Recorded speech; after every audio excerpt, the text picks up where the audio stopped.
Merhaba arkadaşlar. Bugün parçalı tavan süsü yapacağız sizlerle birlikte. Bunun için elimde küçük bir kare şeklindeki kağıdım var. Bunun boyutunu zevkinize göre, yani boyutuna göre ayarlayabilirsiniz. Yaklaşık 6 parça bundan yapacaksınız. E, peki katlamaya hızlı bir şekilde girelim. İlk önce arkadaşlar yine köşegenleri birleştirdik. Daha sonra bu şekildeyken açık taraf kendinize doğru bakarken bu kenarın tam ortasından şu sağ taraftaki kenarı birleştiriyorsunuz. Şu şekilde. Aynı işlemi diğer bölüm için de yapıyoruz.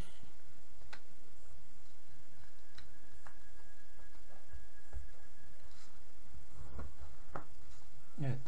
Bunu yaptıktan sonra aynı katlamayı iç tarafa doğru bu kenarı bu merkezde üzerine gelecek şekilde katlıyorum.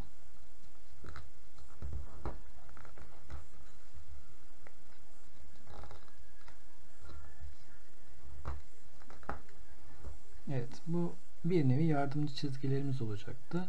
Katladığım bölümleri açıyorum arkadaşlar. Bakın burada her bir çizgi benim için bir yardımcı çizgi.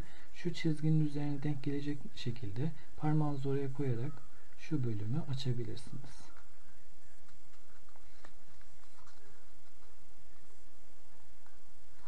Evet, şöyle katlıyoruz. Aynı işlemi diğer taraf için de yapıyoruz.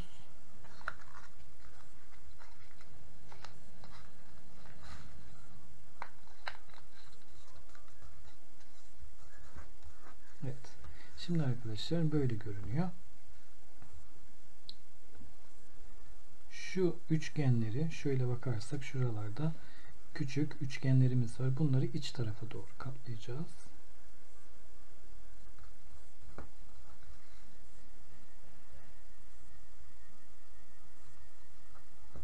Evet.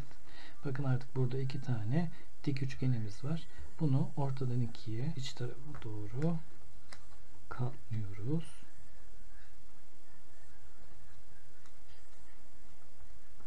Evet, katlama işlemimiz aslında bitti. Şimdi bundan sonra artık tutkal bölümüne geliyoruz.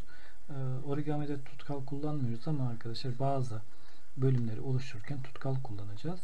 Bunu şu şekilde, bakın şu bölümü bunun üzerine gelecek şekilde yapıştıracağız. Şöyle. Böyle. Ve bu şekilde görünecek. Bunu tutkalla yapıştırarak gösterebilirsiniz.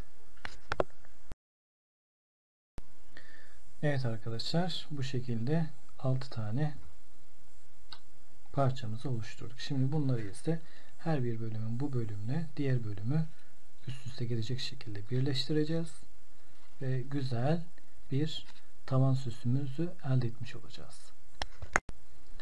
Evet arkadaşlar, yapıştırma işlemlerimiz de tamamlandığında bu şekilde görünecek. Çok güzel bir görüntü aslında. Bunların birden fazla olduğunu tamamladığımızda ve kurdale ile bağlayıp tavana ya da herhangi bir yere, kapı süsü, kapı kenarına ya da kapı kollarına astığınızda çok güzel görünecek.